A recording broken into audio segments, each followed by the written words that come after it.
انہوں نے لکھا ہے کہ صبر کا ایک مفہوم اردو کا ہے اور ایک مفہوم عربی کا ہے. انہوں نے کہا کہ صبر جو عربی کا مفہوم ہے، عربی والا، وہ ایک بہت بڑی طاقت کا نام ہے. وہ طاقت ہر آدمی کو اس کا احساس نہیں ہو سکتا. انبیاء نے یہ صبر مانگا، ربنا افرغ علینا صبرا، یا اللہ ہم پر اور ہماری جو جماعت ہے ہم لوگوں پر صبر انڈیل دیجیے. انڈیل دینے کا کیا مطلب ہے؟ ایک تو ہوتا ہے کہ دے دیجیے، ایک ہوتا ہے کہ پورا جو ہے وہ مٹکا ہی پلٹ دیجیے ہمارے اوپر. یہ ہے افرغ علینا صبرا کہ اللہ ہم کو صبر سے لبریز کر دیجیے. اور دنیا میں صبر کے سامنے اس سے بڑی کوئی طاقت ہے نہیں.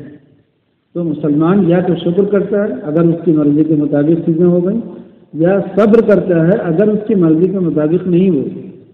اور صبر کے جو تقاضے ہیں وہ پورے کرتا ہے. صبر کے تقاضے کیا ہوتے ہیں کہ دل میں ذرا بھی ایک لمحے کے لیے بھی وسوسہ نہ پیدا ہو اللہ کے بارے میں، شریعت کے بارے میں، نبی کے بارے میں، نبی کی تعلیمات کے بارے میں. دیکھو جب کسی کے دل میں شبہ پیدا ہونے لگے تھوڑی سی مصیبت میں، تو اس کا مطلب یہ ہے کہ ابھی اس کے اندر صبر نہیں ہے. عورتیں سینہ پیٹتی، کیا ہو گیا؟ اور کپڑا پھاڑ دیتے ہیں لوگ، اپنے برتن توڑ دیتے ہیں، گھر والوں کو مارنے پیٹنے لگتے ہیں، غصے میں پتہ نہیں کیا کیا کر ڈالتے ہیں صبر بے صبری کی حالت میں. اور سب سے بڑی مصیبت کیا کرتے ہیں کہ جو معمولات جاری تھے ان کو چھوڑ دیتے ہیں. اب کہتے ہیں قرآن شریف نہیں پڑھا جب سے ابا کا انتقال ہو گیا، اماں کا انتقال ہو گیا. پہلے تو پڑھتے تھے، پہلے نماز بھی پڑھتے تھے، اب نماز بھی چھوڑ دیا. کاروبار میں گھاٹا لگ گیا، اب یہ بھی چھوڑ دیا. تو یہ کیا ہے؟ یہ بے صبری کی چیز ہے. آدمی اگر اپنے معمولات میں تبدیلی کر دے تو یہ بے صبری ہے. آدمی اگر اللہ کے دروازہ چھوڑ کر کے غیر اللہ کے دروازے پہ چلا جائے یہ بے صبری ہے. اسی لیے نبی کریم صلی اللہ علیہ وسلم نے فرمایا کہ اگر کوئی آدمی کسی کاہن کے پاس، کسی جوتشی کے پاس گیا اور جا کر کے اس نے اس سے غیب کی کوئی خبر پوچھی اور پھر اس پر یقین کیا، تو پھر 40 دن تک اس کی کوئی نماز اور عبادت قبول نہیں ہوتی. اللہ سے توبہ کرے اور اس سزا کو بھگتے. مطلب یہ ہے کہ یہ بے صبری ہے کہ تم غیب کی خبریں پتہ کرنے کے لیے غیر اللہ کے پاس جا رہے ہو. جس کو غیب کی خبر ہے ہی نہیں تم اس کے پاس پہنچ گئے. اب جو اخبار میں کالم آتا ہے جوتشی کا، جو ٹیلی ویژن میں پروگرام آتے ہیں، جو ریڈیو میں خبریں آتی ہیں، ان چیزوں کو دیکھ کر کے لوگ جوتش والے نظام سے کتنا متاثر ہو جاتے ہیں. ہمارے مسلمان بھی اپنا ستارہ، اپنی چال، ستاروں کی چال، ان سب چیزوں میں امید تو نہیں ہے کہ کوئی مسلمان جاتا ہوگا، لیکن خطرہ اس بات کا برقرار ہے موجود کہ کوئی مسلمان بھی جب غم میں پڑے، مصیبت میں پڑے تو یہ سب کرنے لگے. ہے کہ نہیں؟ یہ خطرہ ہے اس بات کا کہ جب وہ مصیبت میں پڑے. تو اس لیے مصیبت کے وقت میں اللہ کا دروازہ مضبوطی سے تھامے رکھنا، اپنے آپ کو جمائے رکھنا، دل میں کسی طرح کا اعتراض نہ پیدا ہونے دینا، جو معمولات جاری تھے ان معمولات کو جاری رکھنا، یہ سب چیزیں صبر کا حصہ ہیں. اور صبر مصیبت کے وقت میں ہمیں کرنا کیا چاہیے؟ ایک سوال ہوتا ہے کہ یہ ایک مصیبت پڑی، اب ہمیں کیا کرنا چاہیے؟ تو اس کام میں مشغول ہونا یہ بھی صبر کا حصہ ہے. حضرت عمر رضی اللہ تعالیٰ عنہ پر حملہ ہوا، نماز پڑھا رہے تھے. حضرت عمر رضی اللہ تعالیٰ عنہ نے اپنی جگہ پر ایک شخص کو، ایک صحابی کو نماز پڑھانے کے لیے آگے کر دیا کہ تم نماز پڑھا دو. ان کے خنجر پیٹ میں داخل کر دیا گیا تھا نا، اسی میں شہید ہو گئے. لیکن اتنے سخت حملے کے باوجود صحابہ نے اپنی جماعت نہیں توڑی. صحابہ اور حضرت عمر نے اپنی نماز نہیں توڑی. مطلب اپنی نماز میں انہوں نے نماز لوگوں کی نہیں خراب ہونے دی، بلکہ کسی کو اپنا نائب بنا دیا، چلو تم نماز پوری کراؤ. اس کے بعد اپنے بستر شہادت پر ہیں اور بستر شہادت پر بھی امت کے حال سے بے خبر نہیں ہے، صرف ادھر ہی کی لگی ہوئی ہے. جو ان کا اپنا فرض منصبی تھا اس سے ایک لمحے کے لیے بھی غافل نہیں ہو رہے ہیں. یہ کیا تھا؟ یہ صبر ہے. نبی کریم صلی اللہ علیہ وسلم کا جنازہ مبارک رکھا ہوا ہے.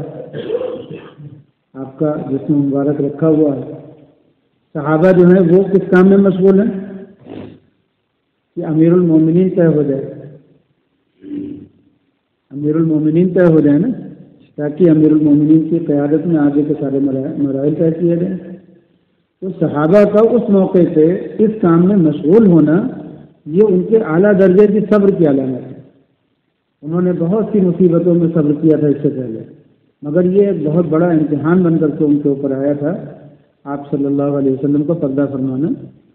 اور اس امتحان میں بھی صحابہ نے جس صبر کا مظاہرہ کیا ہے وہ انہی کی شان تھی. تو کلمۃ التقویٰ یہی مجھے سمجھانا تھا آج کے سبق کا، سمجھ لیجیے کہ بنیاد ہے آج کے سبق کی، کہ کلمۃ التقویٰ ہمیں کرنا ہے. ہم لوگ جو ہیں وہ ذکر کرنے کو، تسبیح پڑھ لیا کسی نے 100 مرتبہ 200 مرتبہ، تو ہم سمجھتے ہیں کامیابی ہو گئی.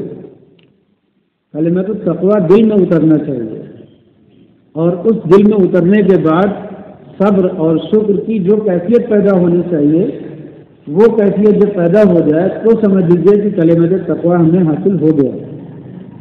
جو لوگ اللہ والے کسی اللہ والے کے پاس جاتے ہیں مرید ہونے کے لیے، وہ کس لیے مرید ہونے کے لیے جاتے ہیں؟ ان کو نماز نہیں پتہ ہے، ان کو روزہ نہیں پتہ ہے، ان کو دین کے احکام نہیں معلوم کر سکتے، وہ اپنے علاقے کے مولوی صاحبان سے مسئلے مسائل نہیں سمجھ سکتے، لیکن دور دراز کا سفر کر کے کسی اللہ والے کے پاس کب جاتے ہیں، کیوں جاتے ہیں، کیا لینے کے لیے جاتے ہیں؟ یہی کلمۃ التقویٰ لینے کے لیے جاتے ہیں. کلمۃ التقویٰ سمجھ گئے نا؟ جب ہم جا کر کے کسی بزرگ سے بیعت ہوتے ہیں، ان سے وعدہ کہ اب ہم کوئی گناہ کا کام اگر ہم سے ہو بھی جائے گا، اول تک کریں گے نہیں، اگر شامت اعمال سے ہو ہی گیا تو توبہ کریں گے، فوراً توبہ کریں گے، اس میں دیر نہیں کریں گے. جو گناہ جتنی غلطیاں ہوتی ہیں بشری تقاضے سے، ان سب کی جو تلافی ممکن ہوگی وہ کریں گے، اور نماز قائم کریں گے، زکوٰۃ دیں گے، حج کریں گے، یہ ساری چیزیں. اب ان سب چیزوں کا عہد کر لینے کے بعد کام ختم ہو گیا. یہ عہد تو آپ اپنی مسجد کے امام صاحب سے کر لیجئے، اس کے لیے کوئی کلکتہ بمبئی جانے کی ضرورت تھوڑی ہے. یہ عہد آپ اپنے بچوں کے ساتھ بیٹھ کر کے اپنے گھر میں لے لیجیے. ہم لوگ عہد کرتے ہیں ایک اللہ کی عبادت کریں گے، اس کے ساتھ کسی کو شریک نہیں ٹھہرائیں گے، نبی کریم حضرت محمد مصطفیٰ صلی اللہ علیہ وسلم کی اتباع کریں گے ان کے تمام احکام میں. ہم عہد کرتے ہیں اس بات کا کہ نماز قائم کریں گے، زکوٰۃ دیں گے، اور حج کریں گے، اور روزہ رکھیں گے رمضان کا. تو یہ عہد جو ہوتا ہے یہ تو آدمی اپنے گھر والوں کے ساتھ کر سکتا ہے، اپنے دو دوست ایک دوسرے کے ساتھ کر سکتے ہیں. اس میں ایسا تھوڑی ہے کہ کسی پیر کے ہاتھ پر جا کر کے بیعت ہو جاؤ تو وہ پیر بخشوا دے گا اور نجات دلوا دے گا، ایسا نہیں ہے کچھ. لیکن پھر کسی اللہ والے کو ڈھونڈ کر کے وہاں کیوں جاتے ہیں، اس کے پاس کیوں جاتے ہیں، اس کو تلاش کیوں کرتے ہیں؟ اور کہیں خبر مل جاتی ہے کہ فلاں جگہ ہیں اللہ والے تو ڈھونڈتے ہوئے ان کے پاس کیوں جاتے ہیں؟ یہی کلمۃ التقویٰ لینے کے لیے. کلمۃ التقویٰ کے معنی یہ ہے کہ جب ہم کسی بزرگ سے بیعت ہوئے تو اس کے بعد اپنا کوئی حال ان سے چھپانا نہیں ہے. ہمیں کوئی خوشی ملی تو ان کو بتانا ہے، ہمیں کوئی مصیبت پیش آئی تو ان کو بتانا ہے. ہمارے گھر میں جو تبدیلیاں ہو رہی ہیں، جو احوال آ رہے ہیں، وہ سب ان کے سامنے رکھ دینا ہے. ان سب احوال میں وہ یہ دیکھتے رہیں گے، نگرانی کرتے رہیں گے کہ ہم کہاں کہاں پر کلمۃ التقویٰ سے ہٹ رہے ہیں. تو وہ اس جگہ پہ نصیحت کریں گے کہ دیکھو یہاں پر اس کو ایسے کر لو. جہاں پر وہ دیکھیں گے کہ کلمۃ التقویٰ کا تقاضا پورا ہوتا ہوا نہیں دکھے گا تو وہ اس جگہ پر لا کر کے کھڑا کریں گے. یہاں تک کہ ایک دن آئے گا کہ انسان اپنی تمام خوشی اور غمی میں اللہ کا ہو جائے گا. ہر غم کو اللہ کے سامنے رکھے گا اور ہر خوشی کو. بس جس دن وہ اس کو یہ وصول اللہ حاصل ہو جاتا ہے، یعنی وہ دھیرے دھیرے دھیرے دھیرے اپنی ہر بات اللہ سے کرنے لگتا ہے، پھر شیخ کا اور پیر کا کام ختم. اب اس کی چھٹی، اب بندہ ہے اور اللہ ہے، ان کے درمیان اب تیسرا کوئی نہیں ہے. میان عاشق و معشوق رمزیش کرامن کاتبین ہم خبر نے، پھر فرشتے بھی بیچ میں نہیں آتے.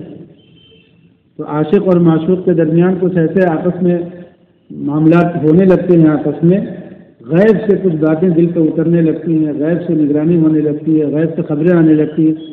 کچھ ایسے معاملات ہو جاتے ہیں کہ وہ اللہ اور اس کے بندے کے درمیان ہوتے ہیں، اس میں وہ کسی کو شریک بھی نہیں کر سکتا۔ یہ ہے وصول اللہ۔ اس وصول اللہ تک جانے کے لیے جو سفر ہوتا ہے اسی کو سلوک کہتے ہیں، اسی کو تصوف کہتے ہیں، اسی کو بیعت ہونا کہتے ہیں۔ حقیقت میں بیعت ہونا یہی ہے کہ اب شیخ کے پاس پہنچے، شیخ نے کہا کہ دیکھو اپنے اخلاق کا تزکیہ کرو، تو ہم نے سوچا کہ اچھا ہمارے اندر فلاں فلاں بیماری ہے، اس کو نکال دیں۔ تو پھر ہم نے کچھ دنوں کے بعد محسوس کیا کہ ہمارے اندر ابھی بیماریاں نہیں ہیں، تو ہم نے سوچا کہ وصول اللہ ہو گیا، ابھی نہیں ہوا وصول اللہ۔ وصول اللہ اس کو کہتے ہیں کہ جب ہماری سب کیفیات اللہ کے ساتھ جڑ جائے، خوشی کی، غم کی، گھر میں مصیبت آ گئی، سب سے پہلے ہم کو اس مصیبت نے پریشان کیا یا سب سے پہلے ہم نے اللہ کے دربار میں حاضری دی؟ کیا ہوا؟ اسی لیے کہا جاتا ہے کہ اللہ والے کبھی پریشان نہیں ہوتے، ان کی حالت کبھی اڑتی نہیں ہے۔ بڑی سے بڑی مصیبت آتی ہے، پہاڑ ایک جگہ سے چل سکتا ہے مگر اللہ والوں کا دل نہیں چلتا۔ کیوں نہیں چلتا؟ اس لیے کہ وہ اللہ کے ساتھ وابستہ ہو چکا ہے۔ اب اس کو دنیا کی بڑی سے بڑی کوئی تبدیلی اس کے دل میں کوئی تبدیلی نہیں پیدا کر سکتی۔ ٹھیک، کچھ بھی ہو جائے لیکن اس کا دل، اسی لیے کہا جاتا ہے کہ مومن تنہا ہو پوری دنیا میں، اور پوری دنیا میں کفر بھرا ہوا ہو، شرک بھرا ہوا ہو، بدعت بھری ہوئی ہو، گناہ بھرے ہوئے ہو، اور ایسی حالت میں مومن تنہا ہو، لیکن پھر بھی اس کو اس کے ایمان سے کوئی ڈگمگا نہیں سکتا، اس لیے کہ اس کا ایمان وابستہ ہو چکا ہے اللہ کے ساتھ، اور اسی اللہ کے ساتھ ایمان کو وابستہ کرنے کا نام ہے کلمۃ التقویٰ۔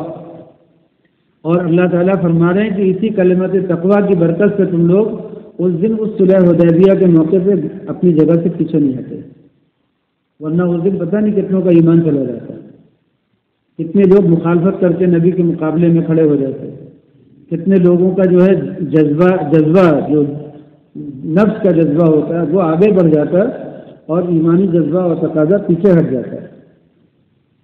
اس چیز کو بتا رہے ہیں کہ الذین فرماتے ہیں فانزل اللہ سکینتہ۔ اب دیکھیے، اذ جعل الذین کفروا فی قلوبہم الحمیہ، جب اللہ نے کافروں کے دلوں میں کیا کیا؟